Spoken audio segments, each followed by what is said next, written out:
જય ભીમ, નમો બુદ્ધાય, જય સંવિધાન। આજે ભુજ આવ્યો છું એટલે બાબા સાહેબના દર્શન કર્યા। એસસી એસટી ઓબીસી એ મારી સમાજને હું કહેવા માગું છું કે બાબા સાહેબને જે 3 સૂત્રો છે, શિક્ષિત બનો, સંગઠિત બનો, સંઘર્ષ કરો।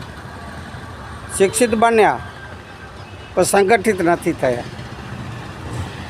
માટે આજે હું અહીંયા આહ્વાન કરું છું અહીંયાથી કે આપણે સંગઠિત થઈએ, એકતામાં આવીએ અને બાબા સાહેબના જે કાર્યોનો રથ છે એને આપણે આગળ લાવીએ।